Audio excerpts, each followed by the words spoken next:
want to just kind of summarize where we've been. We've been working through Matthew's gospel. Matthew is one of Jesus' 12 closest students.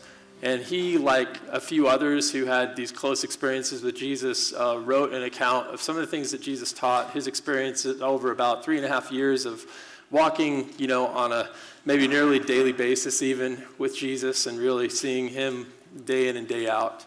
And so he wrote that experience down, what we call the Gospel of Matthew in the New Testament of the Bible. So we've been working our way through it, and really there's been a couple of goals. One is just to discover more about who Jesus is, and hopefully that's something that no matter where you're at spiritually, maybe some of you are at the point of, not really knowing what to think about Jesus. You've heard a little bit about him, and you're here today for whatever reason, or you're watching online and you're just kind of curious, want to learn a little bit more. It's a great place to be.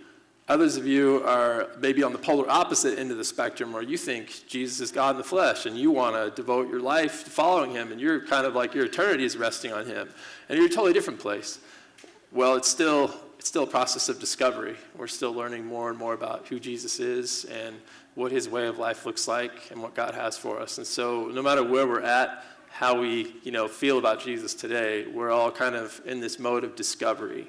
And so hopefully we'll discover even more about what he has for us today. And we're sort of near the end of this conversation. There's about 4 more chapters left in the Gospel of Matthew that we're going to cover. And we're in kind of a very unique conversation, just maybe 24 to 48 hours before Jesus is betrayed and arrested and eventually crucified. And he's having some more serious conversations with some religious leaders in Jerusalem around the temple grounds, because it's the Feast of Passover, and there's people from all over the Roman Empire who are Jewish have converged on Jerusalem for the celebration. So he's having a lot more public conversation with religious leaders who really don't believe that he is anything of who he says he is. And then he's having these more intimate conversations with some of his closest friends and followers, and that's kind of what we've entered into. And just to catch you up to speed, if you're nearer to where we've been at, so you don't feel lost, because it is kind of an interesting and maybe confusing conversation. Jesus' students have just asked him a couple different questions, and I've got this up on the screen. Hopefully it'll be easier for our friends back there in the booth to follow along with as far as slides. But Jesus' students have asked a couple questions, and that's been in response to 3 different statements Jesus made. And so let's just recap that.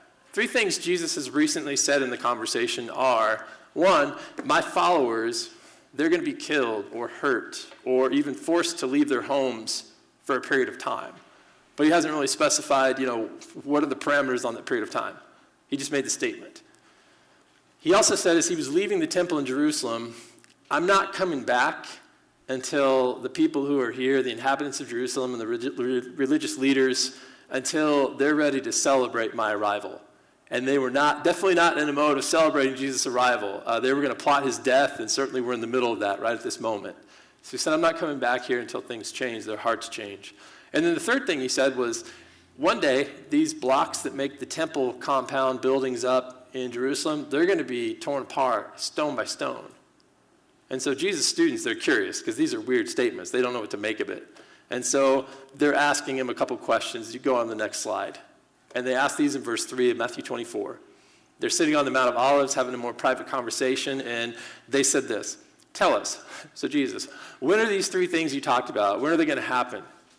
And you talked about returning to the temple and coming again, so what's the sign we should be looking for? What's going to indicate when you're about ready to do this? And when it says the end of the age is here, but it's talking about these time periods that Jesus has been describing. How do we know when the time's up on those periods that you were talking about, with your followers being mistreated and the temple being ripped apart and people's hearts changing, being ready to celebrate your return? How are we going to know when that time period has come to an end? And Jesus' answers so far have been kind of vague. I just want to recap those. Toward the first question, the when question, when are these things going to happen? So far, Jesus has said, and you can go back and listen to our series online if you want, or you can just read through the previous verses in this chapter to kind of get a recap. But he didn't nail, the date on the head. He was kind of vague. He said, well, there's going to be these human cycles and seasons. People are going to go to wars, and there's going to be natural disasters that are going to happen, and famines and things like that. And these cycles, they're just going to keep happening. And then he said, someday this completion of the time that you've been looking for, when kind of where the whole story of the Bible's tracking, where all the ways that the world went wrong and all the things that got messed up about it will one day be restored again. He says, that day's coming. So he leaves it kind of open-ended. There's going to be the same kinds of patterns that you see happening in the world that you've always seen happening, and they're going to happen, and then someday everything's going to be finished, it's going to be completed, and I'm going to restore things to the way they should be. You're like, okay, Jesus, that wasn't very definite. And then there's the other question, the second question, what sign should we be looking for? And he gives them one, and then he gives them like a whole bucket more of signs, like a whole list of them. First he says, well, there's going to be a cruel nation or leader kind of that operates like a beast, like a ferocious animal that's about ready to attack. And this cruel nation or leader is going to attack Jerusalem. And you're like, okay, that's a little more definitive, right? But if we look back through history, we can see several points where Jerusalem has been attacked by hostile people groups or nations. We saw a couple of those within the first century of when Jesus spoke these things. Rome attacked twice and pretty much decimated Jerusalem, and the 100 years following this conversation that Jesus is having. And then we've seen other points in time throughout history where similar things have happened. And then Jesus said, well, in addition to that, there's going to be a few more things. There's going to be these people claiming to be messiahs, anointed people they've got the best interests for the world at heart. And these prophets, people who are speaking on behalf of God, but they're not really concerned with people's best interests, and they're not really speaking on behalf of God, and they're kind of doing things in secret. You're going to see people operating like that. And then there's going to be some times where there's these events that cause a lot of casualties, maybe similar things that happened when Rome attacked Jerusalem in 70 AD or around 132 AD when they came back again. And then he says there's going to be some chaotic events in the created, the ordered world. And then someday, I'm going to clearly appear, and God's chosen people are going to be collected together. You're like, okay, those are some signs, but that's still a little vague. Like, he just seems to be operating more in a realm of generalities. And so Jesus, he's going to wrap up this conversation. He's going to add a few more comments on the when and the what, and we're going to talk about how that conversation wraps up today. And then he's going to direct it somewhere. He's going to say, as a result of the things that we've talked about, I've got some things as my followers that I want you to think about concerning the here and now and how you're living. And that's ultimately where he's going to take this conversation, and we're going to talk about that more next week. But we're going to wrap up Jesus' comments about the when and the what people should be looking for this morning. And I just want to give you a disclaimer. I can't promise you that at the end of this conversation you'll be any more satisfied than where you've been the last couple of weeks with those conversations. But I think there's a reason behind it. And so at least maybe we'll get to that, or at least some conversations surrounding that this morning. So this is what Jesus says next. We're in Matthew 24. We're going to pick up in verse 32 and go up to about verse 41 in that chapter this morning. So if you'd like to follow along in your Bibles, you're welcome to, or on your cell phones, or up here we've got some of the verses on the screen as well. So this is what Jesus says next. And this is still in that conversation about what sign should we be looking for. So this is like the 8th thing in that list. He says, learn this lesson from the fig tree. And that word lesson, it's literally parable. You think, oh yeah, I've heard Jesus talk about parables before. Parables are those stories where one thing is compared to something else. And sometimes it's supposed to make a point about God, or a point about people, or a point about the way God and his kingdom works differently than the way that the world and human nature typically operates. And so I get it. There's one of those comparison stories here. He says, learn it from the fig tree. And we've learned other things from the fig tree. In fact, there was a comment a couple of chapters previously, chapter 21, about a fig tree as well. If you've been with us, can you remember the last time we talked about Jesus talking about a fig tree, what happened to it? Anybody out there? By the way, this is like audience participation here if you haven't been here before. And so I'll ask some questions, and we're going to have some, discussion in real time as well. Can you remember the last time Jesus mentioned a fig tree? Anything about it? Yes, what's something about it? It didn't have any fruit on it, and so he spoke against it. Okay, it didn't have any fruit on it. Yeah, and Jesus spoke against it. Somebody else remember anything about that fig tree? Yeah. It withered. Yeah, and not over time. Pretty immediately, yeah, it shriveled up, which is an odd thing. And I remember, I think one of the people here pointed out the poor fig tree. What did it ever do, right? Yeah, so we can empathize with the fig tree. Yeah, and ultimately, a lot of comparisons in the Old Testament with fig trees, they were to point out the condition of the people and then the officials and the rulers and the leaders in the city of Jerusalem. And so Jesus was kind of, I think, using that earlier illustration about the fig tree to direct people's attention to how, Spiritually and as far as justice for people is concerned and a heart of love, the people and the leadership in Jerusalem were at a pretty dry, withered place at that point in time. And now Jesus is going to mention another fig tree, but this fig tree is a totally different condition than that other one we talked about. But I think there might be a connection. He says, learn this parable from the fig tree. As soon as its branch becomes tender and sprouts leaves, you know that the summer or the heat is near. I mentioned last time we have fig trees in our yard. We have a couple of them. And so I get to observe this in real time. And when the temperatures warm up here and it's spring and it's starting to shift into summer, the fig trees, leaves start to shoot out. And then pretty soon thereafter, after the leaves come out, the small, tiny fruit starts to pop out as well and begins to grow. And so this fig tree is at a totally different place than that withered fig tree. It's tender, and it's got new life and new growth, and it's about to produce fruit. And this is a parable, it's a comparison. And so maybe Jesus is mentioning this because we're supposed to remember what Jesus said last time about the previous fig tree. And maybe Jesus is saying, another one of those signs will be when the hearts of people here in this area, they start to soften toward me, and they become more tender. And instead of being withered and unloving and uncaring and unreceptive, they're at a place where new growth is about to sprout out, and they're in a condition where they're tender and they're ready to produce fruit. Maybe that's something that we're supposed to take from this. Maybe there's a connection that we're supposed to make to that. Maybe it's a comment about the condition of the way human hearts will be when Jesus comes again. He says in verse 33, in the same way, when you see all these things, you know that he is near at the door. Who is he? Jesus has been talking about this character called the Son of Man, or the Son of Human, would be how you'd literally translate it. And Jesus uses that title to refer to himself, and there's a few different connections back to the Old Testament with that. Part of it is it's a title that refers to somebody's humanity, and Jesus, again, he uses that to talk about himself in the third person. And so we're supposed to be reminded that Jesus is very much human.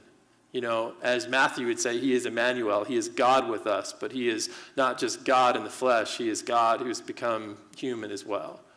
And the other side of that connects us back to the first human. The name Adam in the Old Testament, it actually means human. And so that's his name. He is human, and then his name is human. And so it's saying this Jesus, he's a different kind of Adam.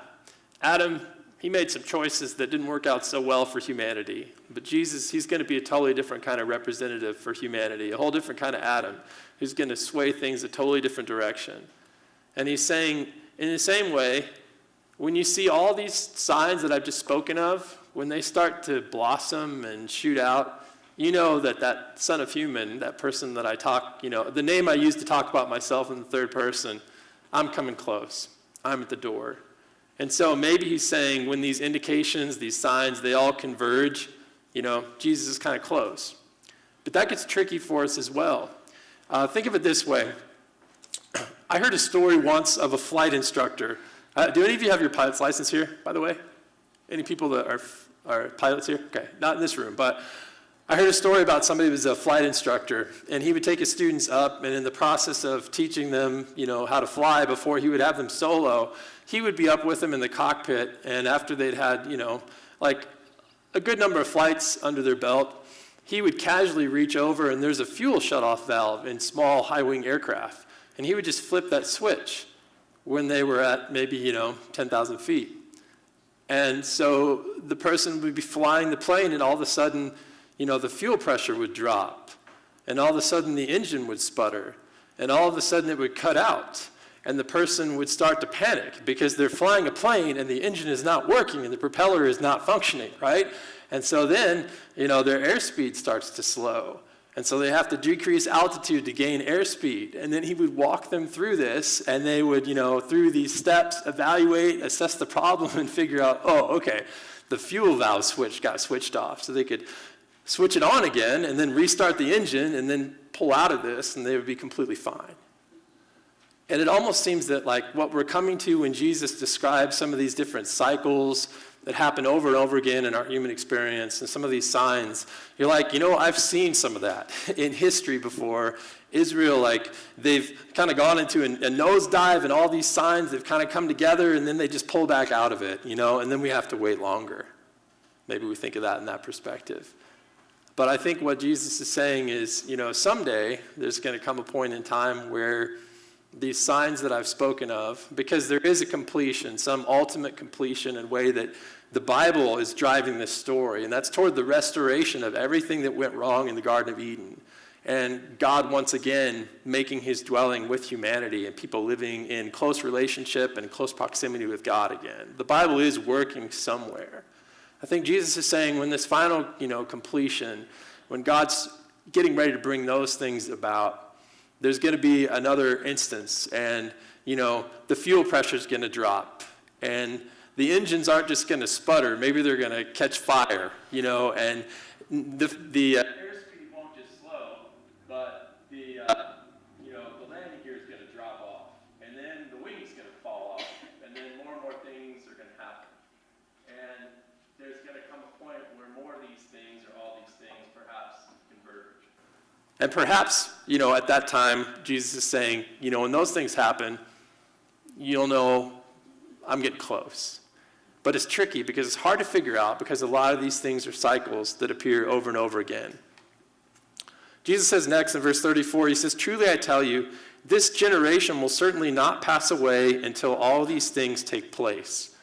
And if you weren't confused until now, this is really confusing, because if you just look at this at face value, how long does a generation of people last? What do you think? 60 years. What'd you say? Yeah, I heard 60, I heard 80, I heard 25. It kind of depends on how you term a generation, right? Like, if I look at the distance between myself, and my kids, maybe, because I got married later, it's like 35 years, right? But for some of you, it's 20 or 25 years between generations. Or if you look at a whole lifetime being a generation, it's maybe 70 years or 80 years, right? And so that's a generation. But even if we're generous on that, and we read this completely literally, and we're thinking, Jesus says, this generation of people, the people that are alive right now, they're not going to pass away. They're going to die until all these things take place. We look back in history and we got a little conundrum, don't we? Because, it's 2,000 years later and all those people are long gone. So how do we process this? I think there's a couple ways. And it gets tricky because of the words that Jesus uses. Our English Bibles don't always accurately reflect all the options in the translations. So translators, they kind of have to pick and choose because some words have 2 or 3 different types of meanings or nuances. And so you could read that verse the same way that I did and interpret it that way. And then you'd be forced into trying to explain yourself. And maybe you think, well, some of those things did take place. Within that generation, the temple compound in Jerusalem was destroyed by the Roman Empire about 40 years later, and so that's within a generation. And so maybe Jesus is talking about, parts of those things. But there's other ways to interpret this because of the different meanings of words like generation. Generation can be used 2 different ways in the Greek language that this Gospel of Matthew is written in. One way is to talk about that generation, that 25-year period of time or that 60 or 70-year period of time. But another way that it can be used in writing is to talk about an ethnic family. So you could also read that verse, "Truly I tell you, this ethnic family," the Jewish one, "they won't pass away until all these things take place." And that gives you a whole different interpretation, doesn't it? You're going to say there's always going to be Hebrew people on the face of the earth. They won't be wiped out as an ethnic group until all these things happen. And that gives it a different meaning. The word all can also mean all kinds. And so you can take one of those 2 meanings of generations and then tweak it just a little bit and say, well, all kinds of these things I've been talking about are going to happen in the first 70 or 80 years from when I say this.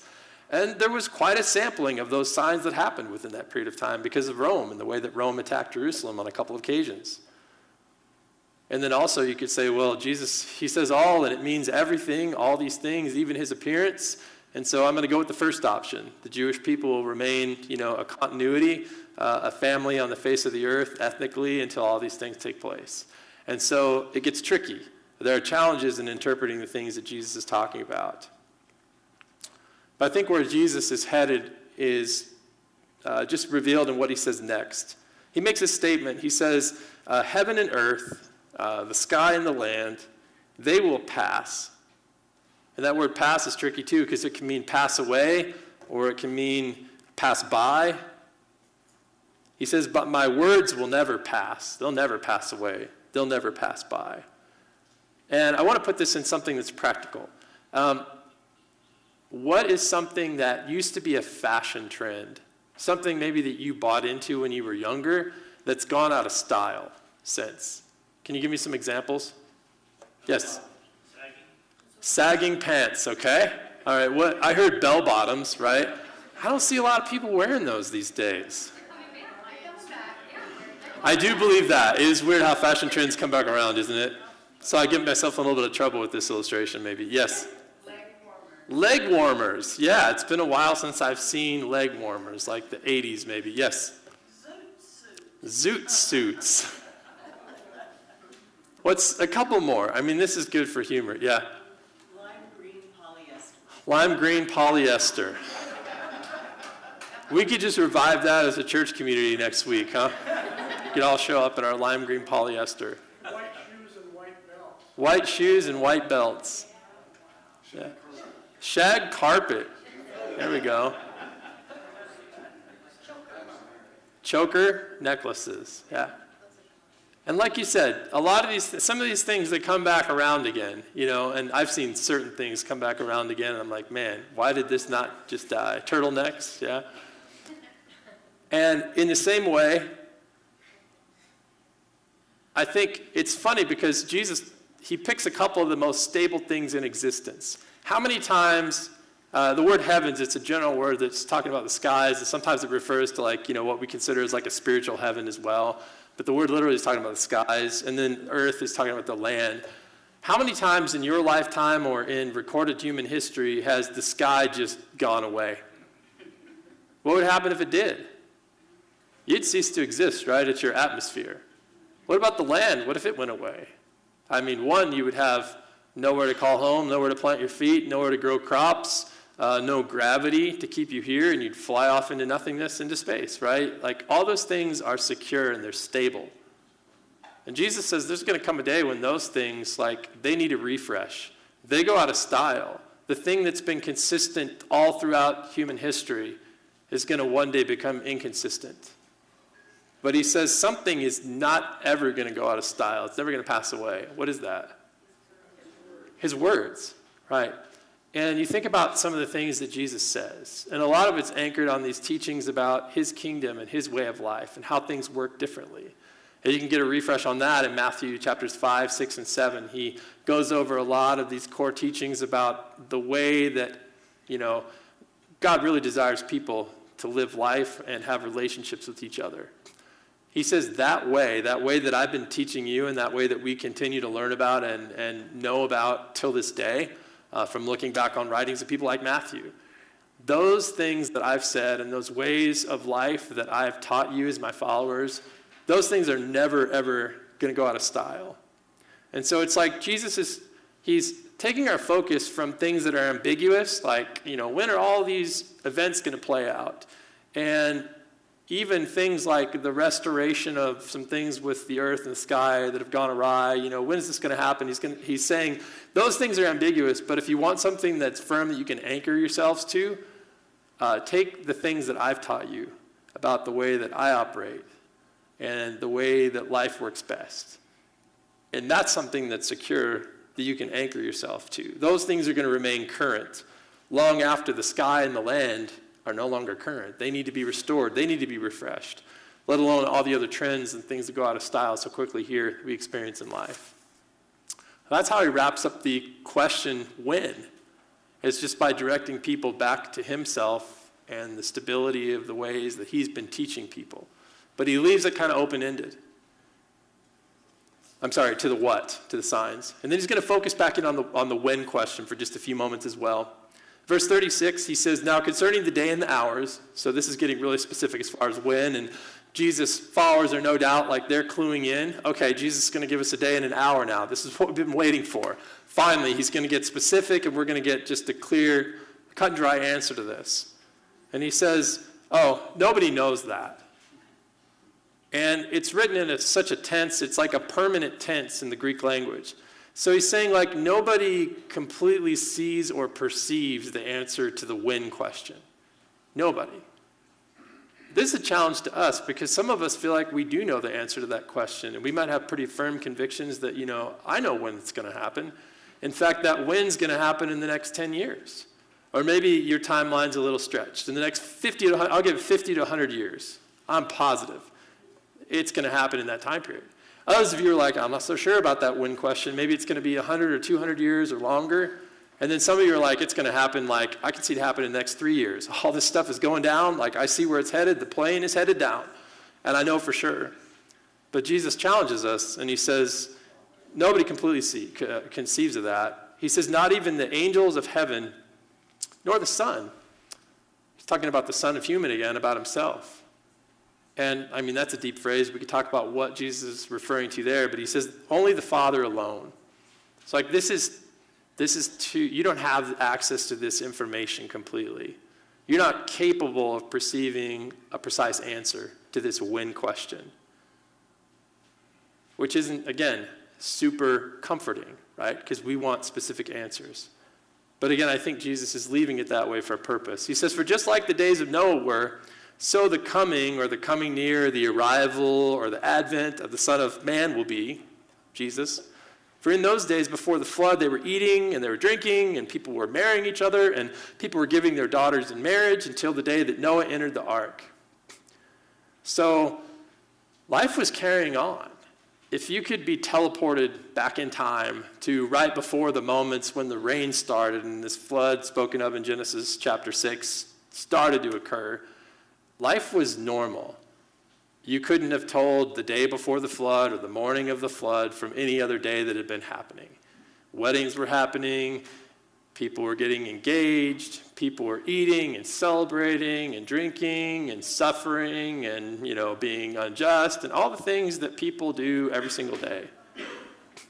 Everything was carrying on just like normal. Jesus says in verse 39, they didn't realize until the flood came and swept them all away. And he says, this is the way the coming of the Son of Human, again, he's talking about himself, will be. So he's saying one day everybody's just going to get caught off guard. And these statements, they challenge our thinking too, because we fast forward to books like Revelation, and some of us have very specific ideas about what Revelation is teaching and how to interpret that.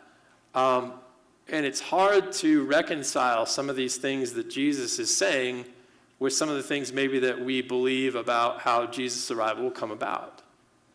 But at least at this point, to Jesus' students, he's saying, to some extent, people are going to get caught off guard because it's not going to be as,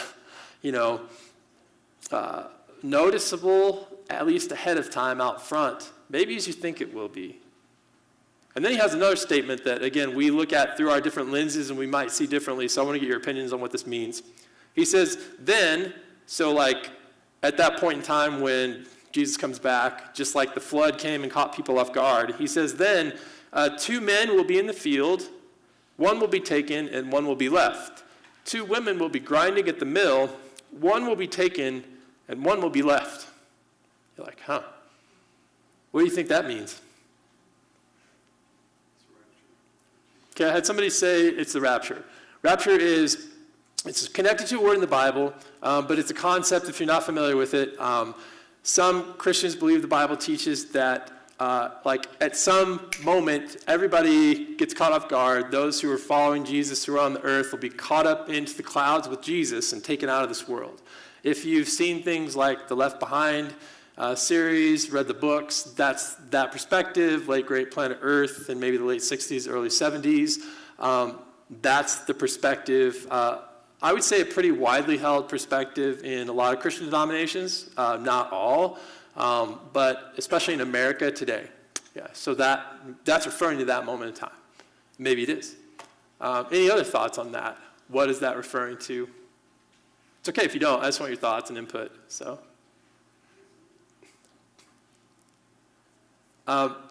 Again, that's a possibility. But I want to give you, in a literal sense, what Jesus is saying. Because, again, English translations don't always do the best job at conveying the nuances behind some of these words. And when Jesus says 2 men will be in the field, one will be taken, and one will be left. The word taken it's a specific word.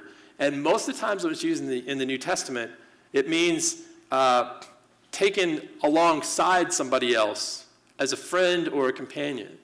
It's used in marriage to describe taking a wife, okay? So it's not necessarily like ripping something out, but it's like taking somebody into close proximity, wrapping your arm around somebody and taking them for a walk, or taking someone as a spouse and entering into close relationship. And that has a little bit of a different nuance to it. One person will be taken as a companion or an associate or taken alongside. The other person will be left. And the word left, it's actually the word sent away in Greek. And it's used in different contexts. One would be to say, like, I'm sending you away, on an errand. Another one would be to say, I'm sending you away as my spouse. I'm filing for divorce. Another one would be to say, I am sending you away in the sense of, sorry, I lost my train of thought. So another one would be, sorry, my mind just totally went off on that. So,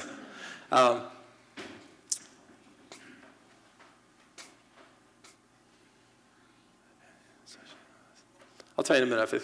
But basically, it's also in a relationship context. Oh, the other one was forgiveness, okay? The other use of sent away is to be forgiven. And that has the idea of God sending your sins away. Be gone with your sins. And so it's a unique word, but it means sent away. And so if you read that in light of those meanings behind the words, it almost has this idea that at some point in time, some people will be taken into close relationship, and other people will be sent away, not exist in close relationship with. And so, again, it just makes things more ambiguous. Does it refer to a catching away, a time that a lot of denominations call the rapture? Maybe. I mean, that would certainly create some close relationships and some distance, but it's not necessarily definitive. And I'm trying to keep things in the context of what Matthew's saying so that we can get Matthew's perspective on this and not add in a lot of other perspectives or even cross-reference with other places in Scripture and try to give interpretation of that. Because I want us to see what Jesus is saying in real time with his followers and how they're going to perceive the conversation at that point in time in history. And then we can take it and move on from there with the way that we interpret things and the way that we harmonize it with other places in the Bible. But this is the conversation that Jesus is having and what his followers are hearing kind of in the moment. He says, and maybe this connects back to verse 31 where he said, Jesus said, the Son of Man is going to send out his messengers and they're going to gather his chosen ones from the ends of the earth. Maybe this is that point. Or maybe it's something else like the rapture, like Gene mentioned as well. We don't have a lot of specific details. But some people are going to be taken alongside as friends, and other people are going to be sent away, or maybe even forgiven, although I think that might be pushing it in context. And so that's where Jesus leaves this conversation. And again, it's not necessarily very satisfying for us. Because if you wanted a concise summary, as we wrap up our discussion of the last 3 weeks, of Jesus' answer to the question, when are these things going to happen? This would be what you would be hearing Jesus say. If his disciples, his followers, wrote a summary of that conversation with Jesus, I think this is what they would come away with. Well, Jesus told us when we asked him the question when about those 3 things, he said, life is going to keep going on as it always has. The same cycles in nature and with humanity, the way people treat people, those things are going to keep repeating themselves. And then suddenly one day Jesus is going to arrive and all the injustice in the world is going to end and we can't fully know when. And that's where he leaves them. And then if you were to concisely summarize Jesus' answer to the second question, what's going to be the sign of your coming? Because Jewish people were looking for signs and indications that spiritual things were about to happen all the time. He said, well, when people's hearts change, especially in the Jerusalem area, and all these signs I've talked about, they kind of converge, then you'll know that I'm getting close. And that's where he leaves them. And so all this conversation ends with much less certainty than what we would prefer. And so I want to leave you with the question, why? Why do you think Jesus gives such a, I would say, vague answer to his followers on these very specific questions? Why do you think that happens? And maybe I want to encourage you and myself to do some searching inside. What if Jesus had given a more specific answer? What if he told his followers, on June the 14th, 2033, I'm going to come back. How do you think his followers in, 32, 33 AD, how do you think they would have lived the rest of their lives? What do you think? Huh? Don't care? Right. I mean, it's going to be a while. You might as well not hope in that, right? We're out of luck. I mean, it's not going to...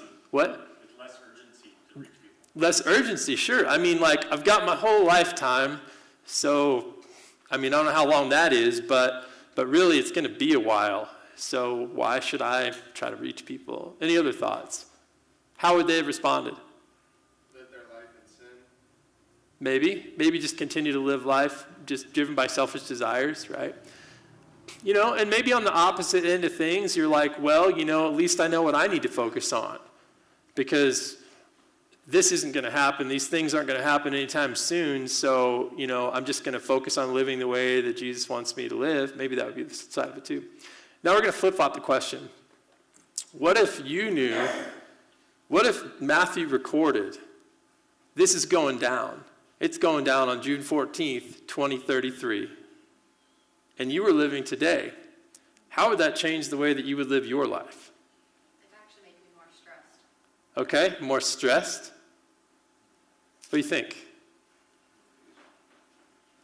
How would it change the way? Wouldn't have to rely on God as much. Okay, maybe wouldn't have to rely on God as much. What do you think? What? More at peace? Yeah, maybe more at peace, because, we're getting close maybe. Maybe your sense of hope would really be ignited, right? Because you're like, wow, we're getting close. I think that's a good thing. But you know what I've seen of myself? Because I contemplate these things too, and I don't know the timing of all these things, right? And we're about to end this morning, but here's one thing that I would hold back on. I wouldn't be starting a lot of new things to try to reach out to people, right? For example, one of the ideas, there's a lot of different ideas that we've kicked around here as a church, but one of the things that we talked about a couple years ago was, what if we do some sort of outreach, like a community garden, or for some of you, started like recovery groups and things like that. But let's say there's this ministry that we're going to invest in, and it's going to take years of time. Would you really start something like that if you knew that it wasn't really going to last? I wouldn't. What's the point of that? Right? Maybe there's other more urgent things that I can do. And I think the negative effect that it would have on me is I would start to just, hunker down and get into survival mode. How can we make it through, right? How can I make it to the end? I used to run cross country and I was terrible at it, but I enjoyed it, right? And I remember it's a 3.1 mile race, and about 2.6 miles into it, the mental game would just get to me. And I'm like, I've run so hard already. When is this thing just going to be over with, right? And sometimes I would slow down at that point too, because it just gets so mentally tough. I'm like, I just want it to be over with. And maybe I would go into that mode if I knew. And I think that regardless of how you would react personally to either one of those scenarios, Jesus is going to direct us toward, well, let's just focus on the thing that is never going to go out of style. Let's just focus on what I've shared with you. Let's just focus on living life with me one day at a time now, instead of looking too much ahead to things that you don't even know too much about.